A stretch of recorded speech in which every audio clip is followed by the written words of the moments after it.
a strong businessman won't let the pendulum swing too far one way or the other.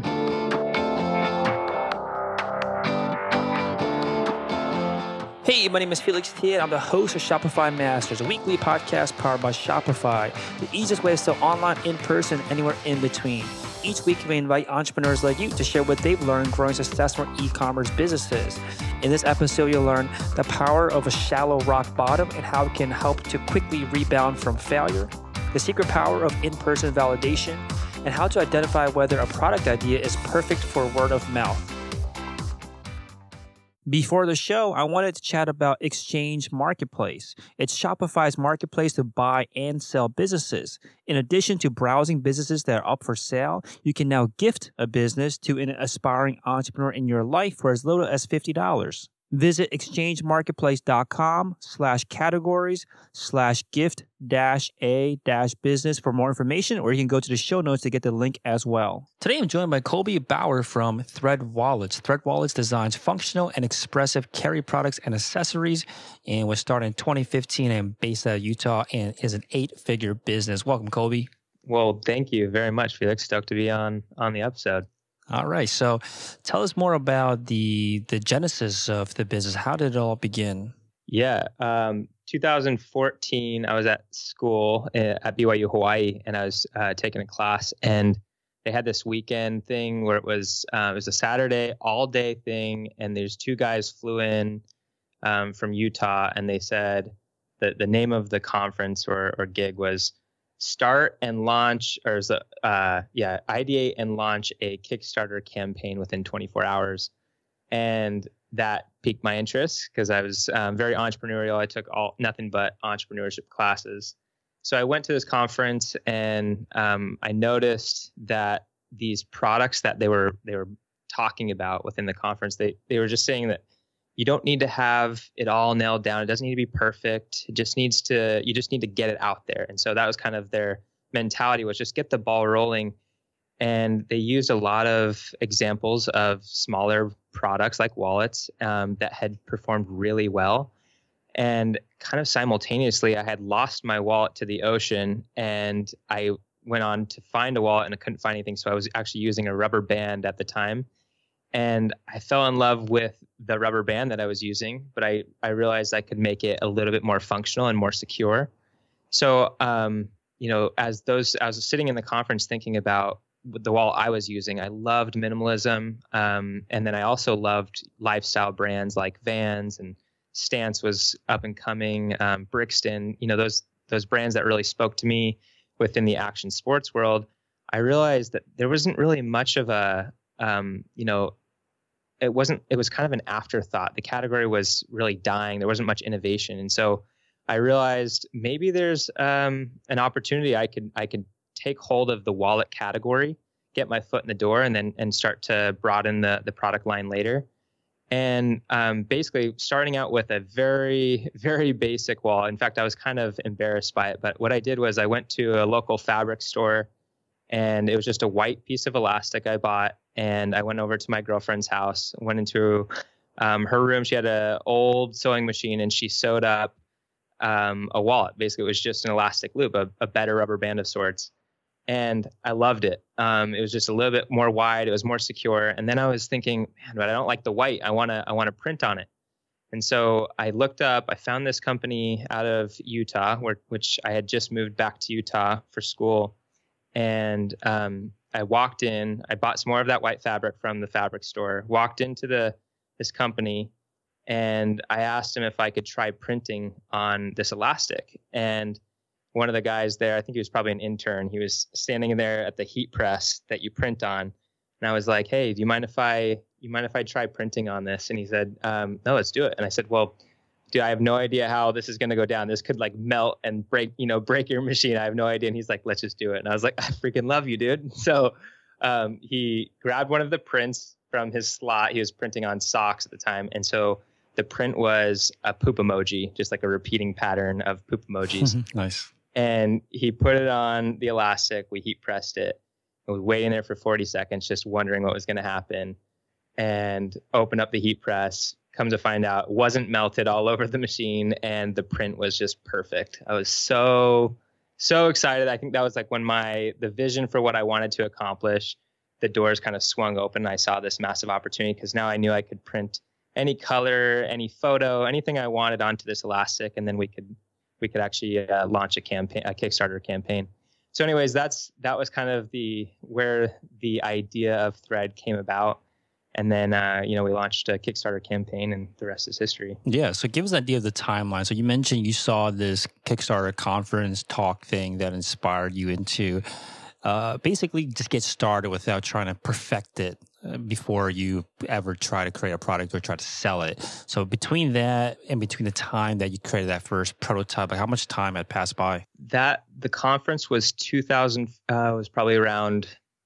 It was probably around November of 2014.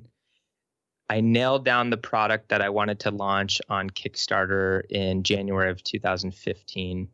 And we launched the campaign in March of 2015. Got it. And I'm looking at the campaign here, and I think it says here's a pledge of goal of 8,300, and you just cracked that goal. So not a huge goal that you set. What was the idea behind this Kickstarter campaign? Like, what was the goal of launching on Kickstarter? Well, first off, validation was key. I liked the idea of minimum viable product. And that was preached time and time again at school. You have to just have the bare bones of your product and then let it grow. And I love that idea. But the problem with validation is you can get false validation because most of the time you're asking friends and family if the idea is good. And so a lot of times those friends and family are going to say, yeah, it's a good idea, and you just take their word for it. But I think what Kickstarter allowed for was random people to be exposed to this idea.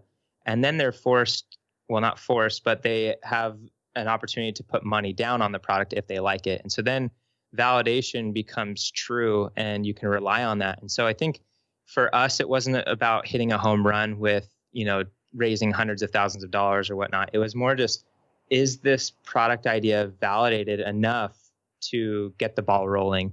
And that was kind of my approach, is just not hit a home run, but just get on first base, and then we'll work to second base and third base and so on. Got it. Yeah, I think that there is this lots of kind of thought around this minimal viable product and just get the bare bones version of it, just put it in front of a market to see if there's any demand for it.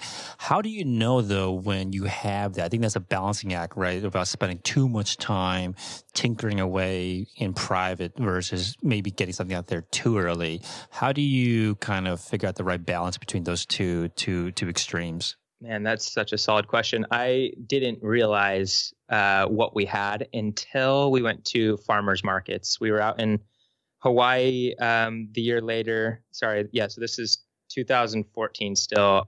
We had made a few wallets, and we were out and we decided to take some of this product to a farmer's market. And I didn't realize, because like I said, it was the simplest product. I was really embarrassed by how simple it was. I was like, anybody could do this. Why would anybody buy it, let alone for $15? But when I took them to the farmer's market, I got to see this face-to-face feedback that I would say was priceless and can't be really replicated online, only because there's a dialogue around the product, and then there's also facial expressions and just conversation around, oh, I could buy this for a friend, or oh, so and so would love that style, and so then you get to see the buying behavior, and then to me that's when you really can see if the product will actually sell, and so to me, that was it may be different for others, but for us, it was that face-to-face, at the farmer's market. That could be at a trade show or some convention or some pop-up shop that you run or whatever. But ultimately, I think there's so much value around that in-person interaction with a product that you can't really replace. Yeah, what it sounds like you're saying is like there's this validation for the viability of the business, but then there's also this validation that gives you that internal belief to keep on going. And when it came to this in-person validation at these farmers market or selling to people in person, it really kind of gave you that light bulb moment where you're like, this is this is a real person that, you know, that you don't know, that's a stranger that just met you for the first time, that is willing to give you their money for something that you created. I think early on, that's what entrepreneurs need, especially in the circumstance I was faced with. Was I was newly married and I was about to graduate college. And so it was a fork in the road for me, because when I talked with my father-in-law asking to marry his daughter, he said, you have to, you know, take care of her or else I'll kill you. And I believed it. You know, he's kind of joking, but at the same time, yeah, no pressure.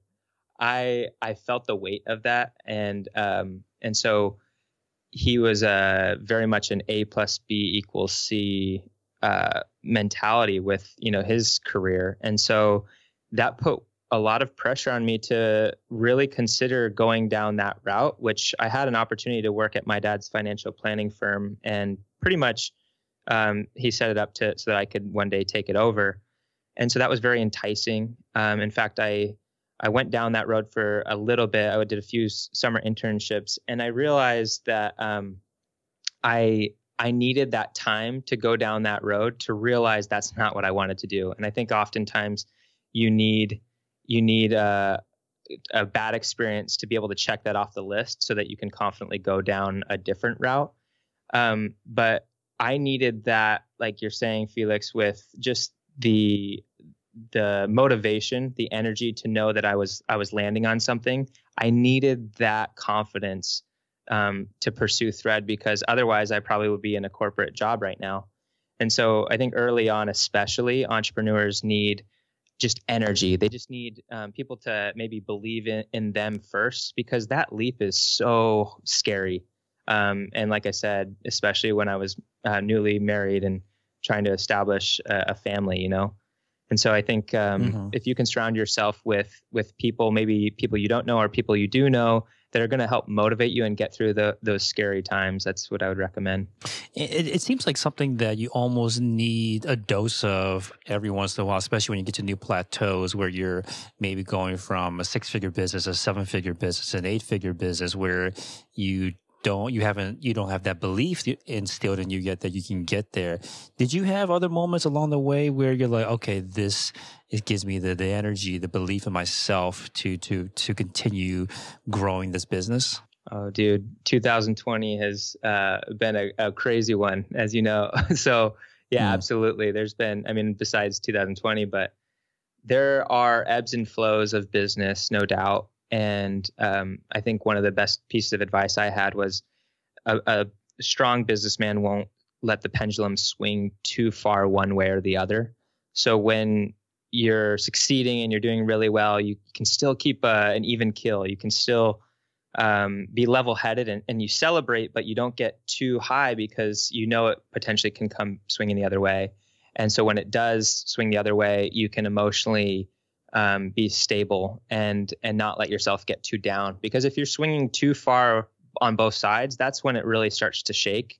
And I think your mental health can suffer, and then therefore the business can suffer. And so keeping this pendulum under control, and what I would also consider, I call a shallow rock bottom, is basically when things start to fail. If you run into failures, that you're bouncing back, you're rebounding from those failures as quick as possible. You're not going too deep and letting yourself get too dark, and it all, fear can kind of paralyze you. You're trying to learn from your mistakes as quick as possible and bounce right back up. So to me, I think that was the best piece of advice during times like this. And to answer your question, as the ball has gotten rolling, you know, early days of Thread, I don't think I questioned that the ball would ever stop rolling. I always felt confident that it would keep going, but there's pivots along the way. And just like anyone knows, success isn't just an A to B. It's usually A, B, C, D, you know, it's back and forth. It's a zigzag. And so being able to be, to adapt and evolve and pivot in the right ways are the most crucial part of entrepreneurship, because ultimately every business is going to be faced with difficulty.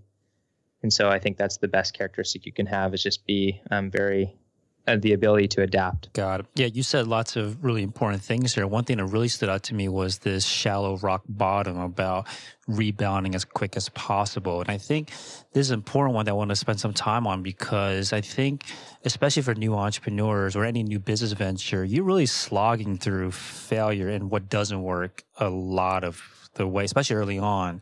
What have you learned about how to set up this shallow rock bottom so that you are able to rebound from these failures throughout the way as you're trying to, slice your way through the jungle to find the clearing? Yeah, I'm going to answer in maybe a different way. My mom has suffered from alcoholism my whole life, and so I've seen her, and continue today, go down this very deep rock bottom. In fact, I don't know where the rock bottom is. It just keeps going down. And from the outside perspective, the answer can seem very clear.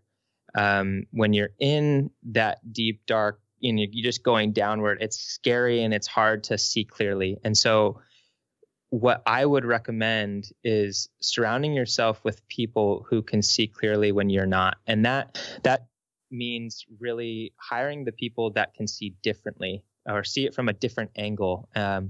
That is so crucial. So, hiring your weaknesses, I think is number one. I rely very heavily on our executive team to help me see things from a different angle and to speak with candor when they do, and not to be afraid, that I will accept, I'll be able to swallow whatever their opinion is. I want to hear it. I need to hear that in order to make the wisest decision. And I think too often times we're scared of hearing sometimes the truth, and maybe we're too prideful to hear it or just scared or whatnot. But ultimately, we've tried to create a culture where candor is at the forefront, so that nobody's going to feel offended if they hear somebody's opinion that's very contradicting, that it's not going to explode and it's going to cause contention. And then on the flip side, that people are also, they feel comfortable sharing the truth or sharing their opinion and seeing it from their angle, because ultimately we rely on every angle. So like our finance guy is going to see it from a finance angle that I wouldn't have seen, or that our creative officer wouldn't be able to see, or that our marketing or operations, right? They all see it from different angles. And so when we can come together and see this problem or potential failure that you're mentioning, if we can see that from all different angles, we can avoid it. And then that way we can acknowledge, okay, we're going down the wrong path. That to me is a shallow rock bottom. Being able to realize you're going down a dark hole before it's too late, before it's actually too dark to feel any hope of getting out. That makes a lot of sense. And you mentioned hiring this team that help you see clearly. And I think for folks out there that might just be starting out, they might not have that team yet, but they're probably surrounded by friends and family. I'm sure you've experienced this early on too, where everyone just seems to have an opinion, right, about how to run your business or advice. How do you, especially when it's that kind of advice or coming from not your team, but people that are around you, how do you filter? How do you decide what to listen to, what not to listen to? Wow. Yeah, that one's tough, because I try to be humble and really try to sit on their side of the table. I think our world, especially with, politics, not to get political, but that our world could use more of that. And so doesn't mean you have to agree or believe the same way at all. In fact, a lot of times you'll probably walk away being maybe more convinced of your opinion, but ultimately I think we need to hear each other out. And so that approach to business is, you ask questions all the time, and you ask them to everyone. It doesn't matter if they're an executive, if they're even in your company, or if they're just, customer service rep or whatever it is. You just ask questions and really listen, and try to sit on their side of the table, because they might say something that you didn't think of. But ultimately, if they don't, and it doesn't feel right, that gut check, that's okay. But at least you try to see it from that angle. And so then that might open up something else, right? And so I don't know the answer, Felix, to the question of when do you filter that one out as that's not right and that's wrong. Sometimes it's not as black and white. Sometimes it's not just one's right, one's wrong, or one's good, one's great.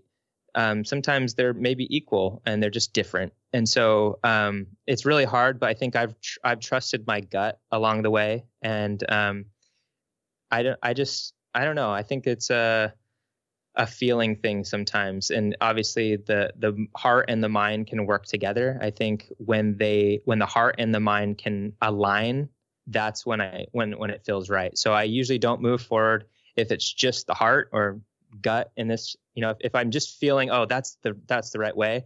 I don't just make a decision based on that.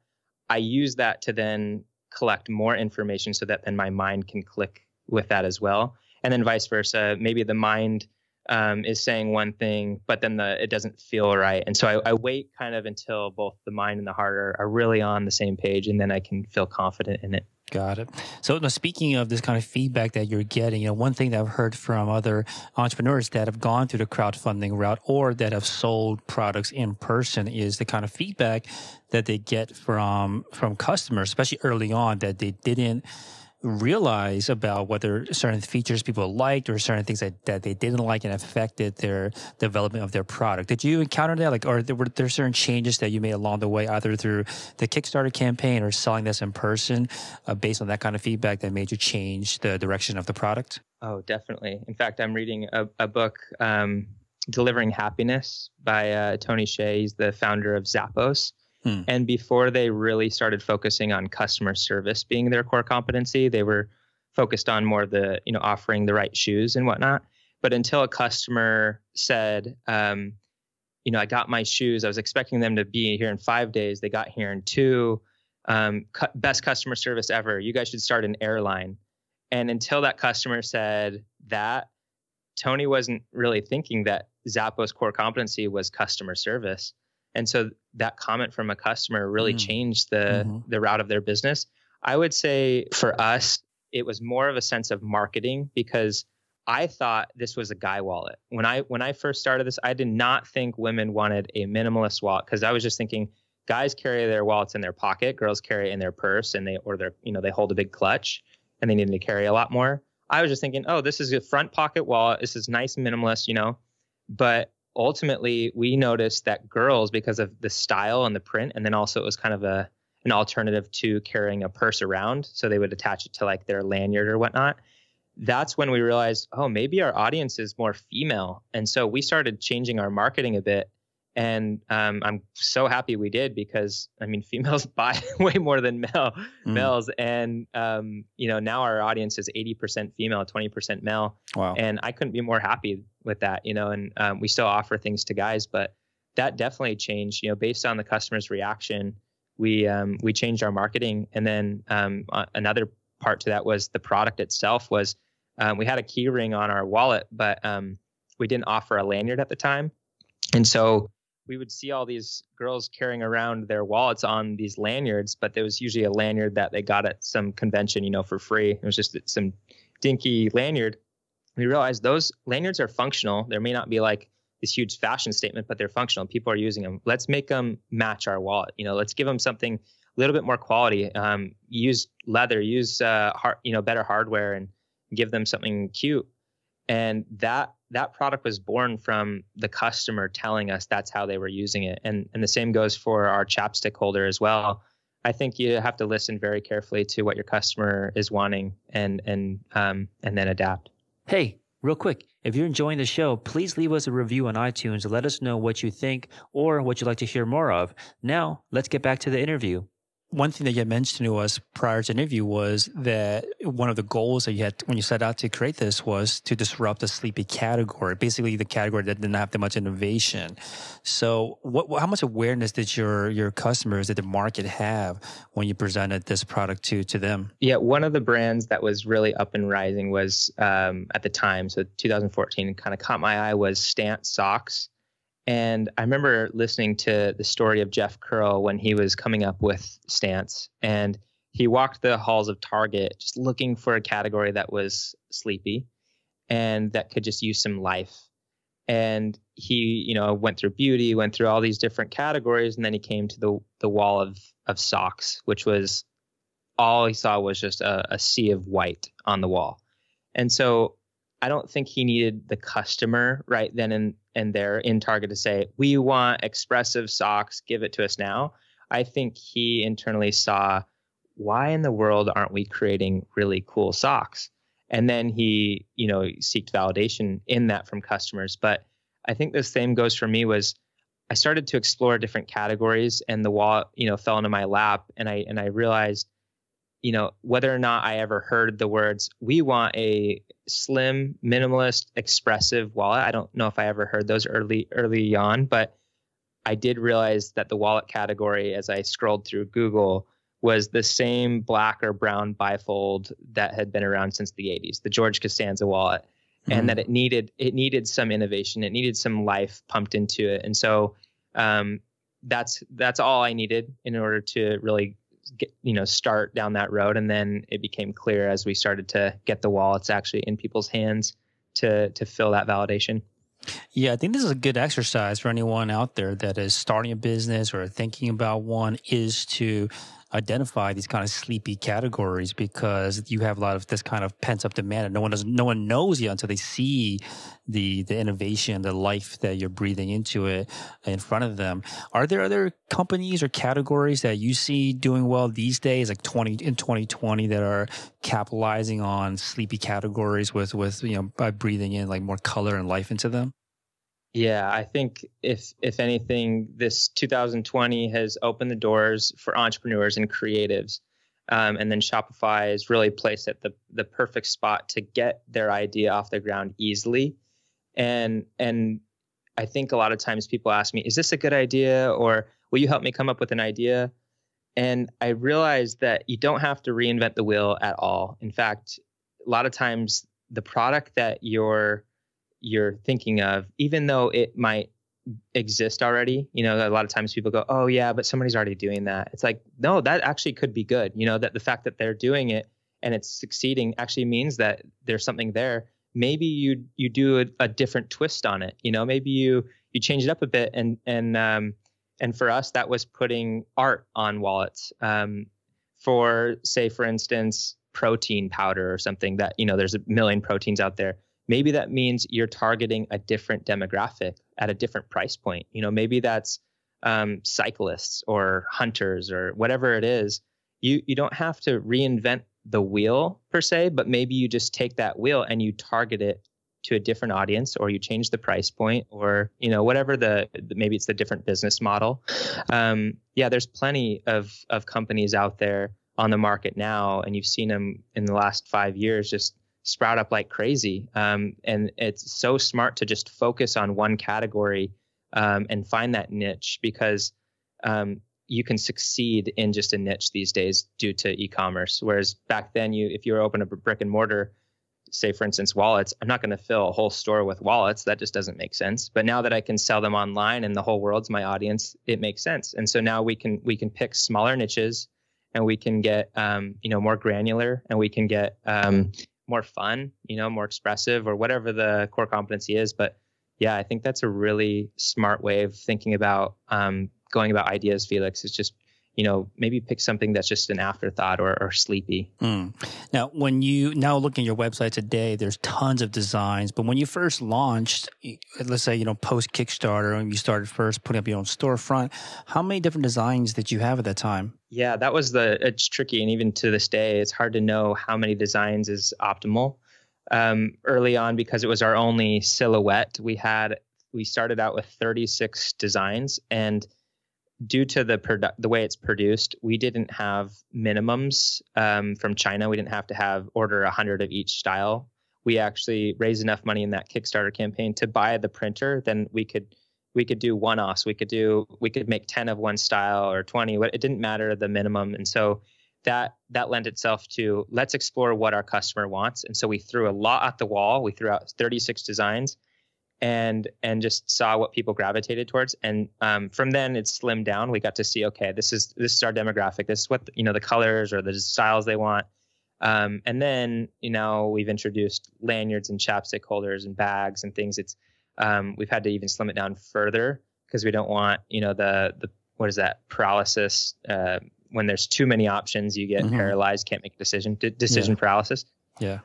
And so we've had to keep slimming down and trying to find that optimum amount. But yeah, I think it's also smart if you can kind of early stages, throw a lot at the wall and just see what sticks and let your customer talk to you. What about these days? How do you test do you have to, is your production different these days where you do have to put up a huge order up front, or like how nimble can you be with the product designs before getting the inventory? Yeah, we do have minimums. We're produced in Vietnam and China. And so, yes, there are minimums. And I'd say the majority of businesses are going to fall in the boat of having minimums. And so you might not have the luxury of just throwing a ton at the wall in terms of style. But I would say, get a few different samples before you make a production run and get that face-to-face feedback, run focus groups and do what you can to feel more confident before you pull the trigger on maybe a $20,000 order from, your factory. I don't know really the answer, just because I only know from my experience that we had an opportunity to test a lot and we didn't have to hit minimums. So, but the principle still applies of throwing a lot at the wall, and that might mean different product categories in general. That might mean different demographics, target demographics. So you might talk with one focus group that's more into dancing and the other one's more into soccer, and you just get feedback, and maybe there's, for some reason, a demographic is more attracted to your product. And I wouldn't give up too early. You don't want to give up on something that all you had to do was change the price point by $1 and all of a sudden it works, and I think there's a lot of tweaking going on in the early stages. And even now, we're constantly doing that. It's constant optimizing and refining. But I think you just have to listen. You have to have your ears perked for sure. I feel like this kind of product this product line that you guys have is really ripe for these repeat purchasers to come back and buy over and over again. Do you have a lot of repeat purchasers coming to your store? Yeah. So currently our goal was 25% returning. Actually, sorry, our goal was 30. It's currently 25% returning rate. 30 is good for us because we're acquiring so many new customers that we wouldn't want it to be all returning. And so we found a good balance is actually having 70% new customers and then 30% returning. That might be different for each business. But yeah, there's quite a few returning customers. And I think a lot of it comes from the price point is low enough that you can buy multiple. It's also the price point fits for a gift purchase. So there's a lot of gifting with our product. And so it really does lend itself to a repeat buy. I would, when trying to come up with an idea, if right now, if I was to start a new business, I would try to come up with an idea that lent itself to word of mouth marketing, and not because currently we're so reliant on Facebook and Instagram ads to drive the traffic to our site that I envy the people like, Purple Mattress or, other like Peloton bikes, that word of mouth marketing is the bulk of their traffic. And so I would try to come up with a product that I know people are going to talk about and recommend. And so when you can get that, the flood of traffic that is organic and then repeat purchases is high. Because every new customer you acquire is a potential new kind of node that could branch out and get you even more customers. Now, I think one of the table stakes, the bare minimums for having a product that is really spreads through word of mouth is obviously having a great product. But other than that, is there something about a product that you can identify that makes word of mouth almost native to the product, makes it something that people want to talk about? Yeah, I've been thinking a lot about that. In fact, I've just been asking people, what are products that you talk about? And I've been trying to see, and really make note of products people talk about. Usually, I would say they're higher price point, unfortunately. That's not ideal. And the reason I think people feel the need to talk about those high price point items is because they kind of need to justify their purchase. Whether or not it's, they're justifying it in a right way or not, they're kind of needing to justify the purchase. They need someone else to agree that they made a wise purchase. Cool. You made a good purchase there, dude. Like, you're good. Okay, thanks. Yeah. I think that usually for high price point items, that could be the case. Tesla is one that's just like high word of mouth because it's a status symbol. So I think if it's brand related, and they pin it as a status symbol, then those people talk about those because they're, people are prideful by nature and they want people to know them, notice them. And so those things commonly get talked about. I think within certain demographics, things get talked about. So for instance, moms, when they're pregnant or they just had a baby, literally the only thing they talk about is that.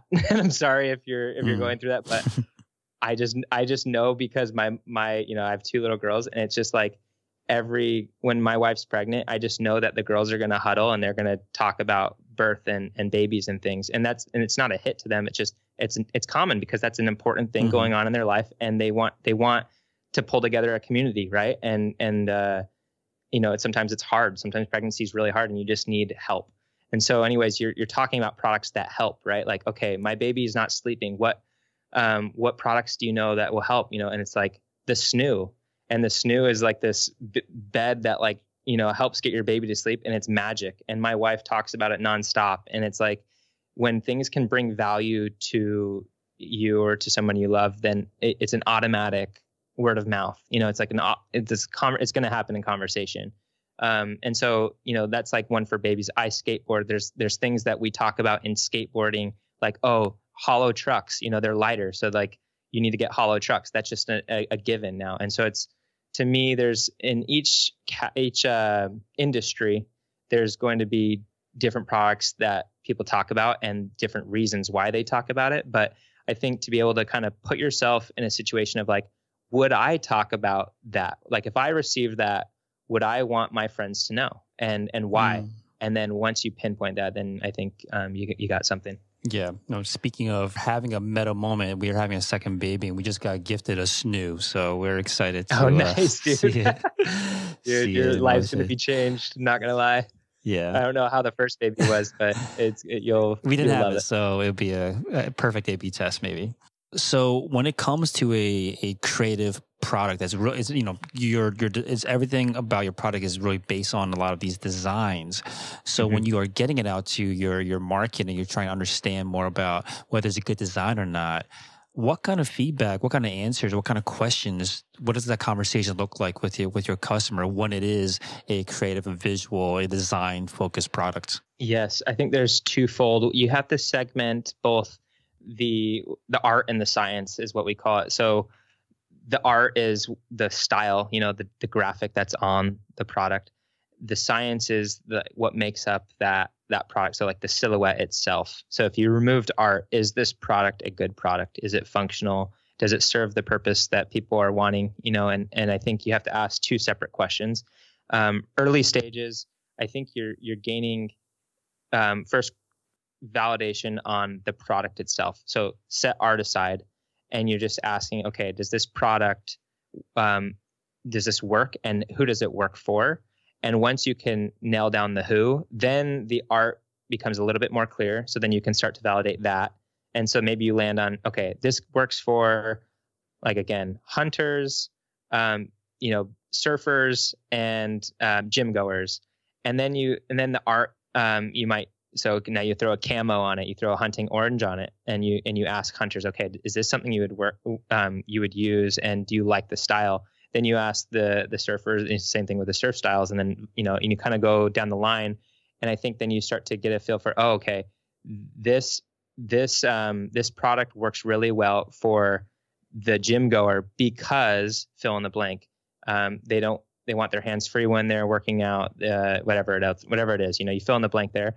And then you go, okay, that works really strong as the silhouette. Now what styles do the gym goers want? They probably want something that looks somewhat, performance driven or something that you'd see on like a Nike shoe, right? And then you can now validate the art. I think you have to ask different questions for both the silhouette, the product, and then you also have to ask on the art and kind of get validation on both. And when you marry art and science, it gets tricky, but it's fun. It's honestly my favorite thing is the art side of things. So I'm assuming that you learned a lot about the marketing during this process too. And you had mentioned that you're growing very quickly with these new customers you're acquiring. So, and like about a quarter of your audience is, a quarter to a third are repeat customers. How does your marketing change between these two, between acquiring new customers and attracting or getting customers to return and make another purchase? How does the marketing change? It's pretty much the same marketing. You just start to tweak it and optimize more. So as an example, we focus internally on email, SMS for our repeat. That's kind of like our biggest sources of owned marketing channels that we can get them to repurchase. So we're limited, right? We have to get people in this funnel first in order to be able to utilize those channels. And then, so to acquire customers, we're looking at ads very heavily on Facebook and Instagram ads that drive people into this funnel. And then we can follow up with email and SMS and become more reliant on those. I don't try to get too wide in the tactics or the, adding more bells and whistles. Every year I feel like there's so many different new marketing approaches, right? Offline marketing or otherwise, you can just constantly be adding to this engine, but ultimately it might not be about adding more to the engine. It might just be about tweaking the engine and refining it and making sure it's efficient. And so our approach right now is really just optimized. Let's look at email. How can we optimize our email flows? How many campaigns do we send out a week? Who are we sending them out to? How can we segment those people out? Same with SMS. And the list goes on and on about optimizing. Currently, I just don't think that we need more.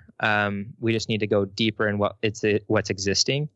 And I think oftentimes it's just so hard to say no when someone goes, okay, here's this new tactic of marketing. Here's the performance, here's the ROI that we got. It's really hard to say no to adding more. But I think you're actually better off if you just keep with what you know and what works and just go deeper in it. Yeah, that's a really great point about this depth versus breadth in your marketing. I think probably newer entrepreneurs that have not been burned yet from jumping around too much are usually looking for the next thing, right? 'Cause I think a lot of the marketing is like that. A lot of marketing from the gurus are all about jumping onto the next thing rather than refining and getting better at what is at least looks like it's working a little bit, right? Now, for you mentioned that this is still a challenge for you, even though you've grown your business at this scale. So what tips do you have for someone that needs that help to force themselves to focus on just what's already in front of them rather than the next shiny thing? I think when your approach to business, I always look at it as you're building somewhat of a vehicle. Now you have to build the vehicle, but you also have to know where you're going with that vehicle. I think that's number one. Why am I building this vehicle is the most important question you can ask yourself. Once you have that, then everything can be built around that. But I would say that first vehicle you're building is probably a bike. You're not building a car at this point. You just need a simple engine. You need a chain, wheels, handlebar, you just need the basics.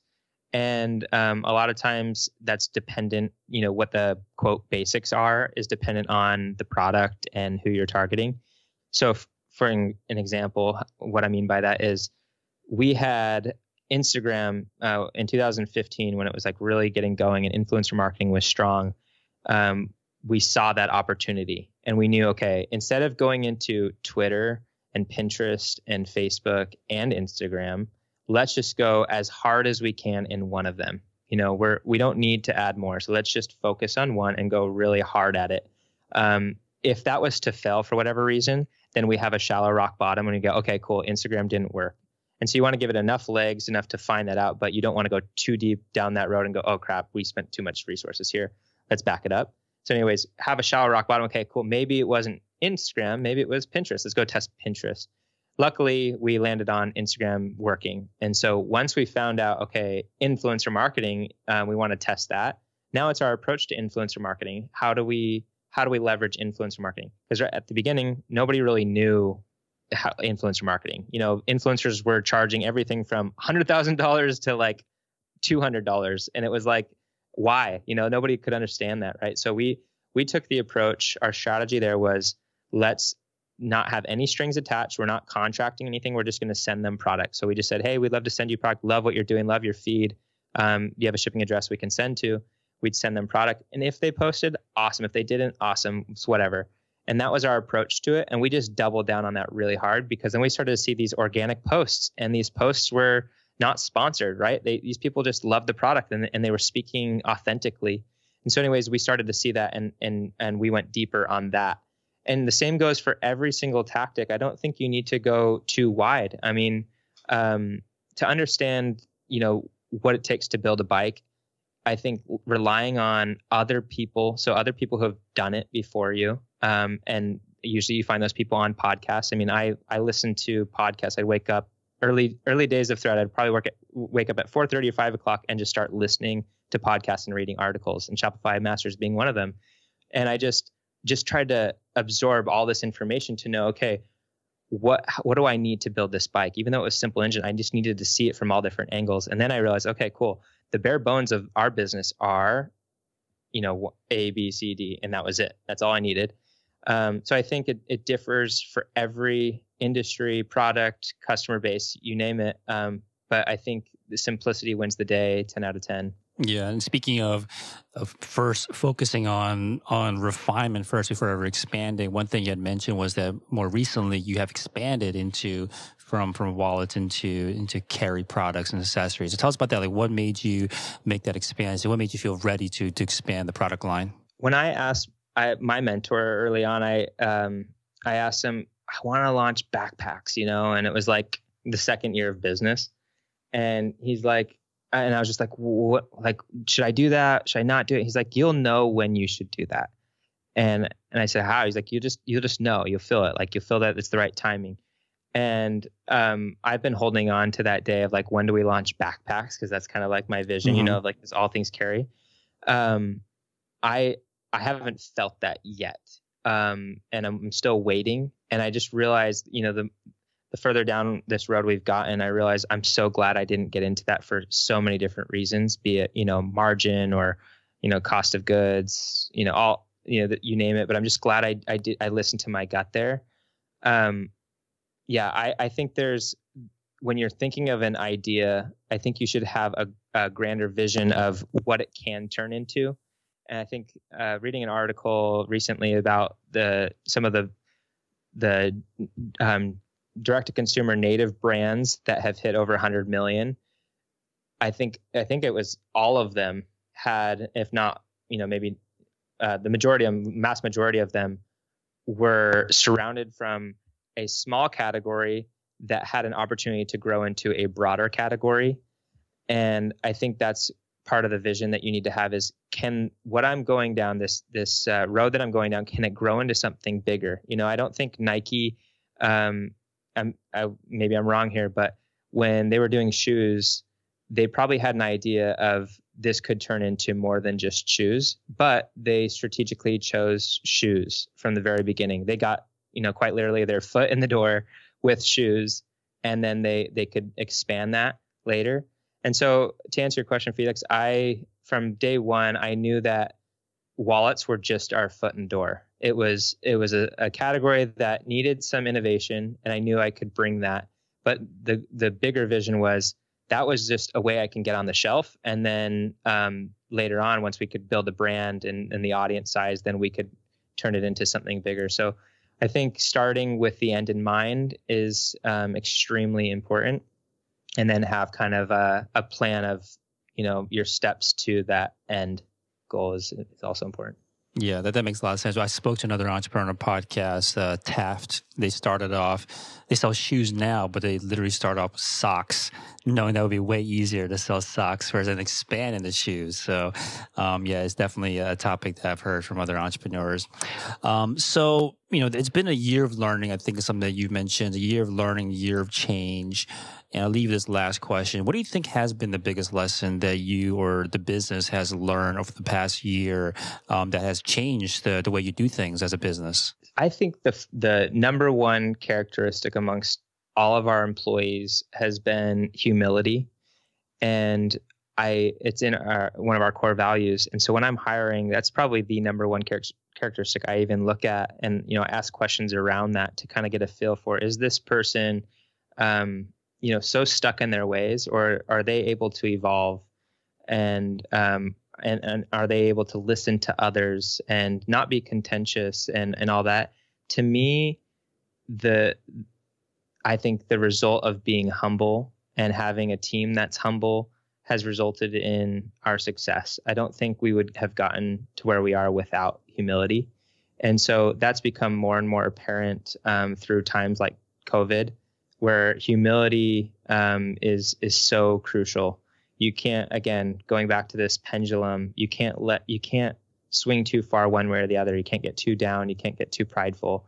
And so being able to be in control there, it just goes to show, that making decisions out of humility and being more conservative actually could pay off in the long term. To give you an example, it could be very enticing for me as the founder to go and raise a bunch of money, right? Number of companies within Utah are doing it, and that's kind of almost like a stamp of success, right? Like, we raised X amount of dollars. And to me, I don't care about that. And I don't care about, I guess my personal approach, I don't really care about social media. I don't care about being the face of the brand at all. And I think that lends itself to being more conservative, so that now when COVID hit, we're not reliant, we're not in debt, we're not having to report to a number of investors. And to me, I can then now make decisions not based out of that stress. We can kind of be in control of our own destiny, and, we're profitable. And I think that just all goes along with having the end in mind, because, for Thread, the end for us is building a legacy brand, something that will last 100 years, that can promote good, that can promote education. And it's not about a quick dollar. It's not about, flipping a business within a few years and selling out for millions and then watch it die. We want to build something great. And so having that in mind helps you make solid, sound decisions that are built for long-term success. And humility is so attached to that, because as you're finding success, it only gets more and more tricky to say no to investors that want to give you money, and the list goes on of just being the face of the brand and whatnot. And so I think there's humility is one that I've learned over the past, I wouldn't say just year, but just years of running a business, is so crucial to our success. Awesome. Great answers. So threadwallets.com is a website. Thank you so much for coming on and sharing your experience, Colby. Oh, thanks, Felix. Appreciate it. Thanks for tuning in to another episode of Shopify Masters, the e-commerce podcast for ambitious entrepreneurs, powered by Shopify.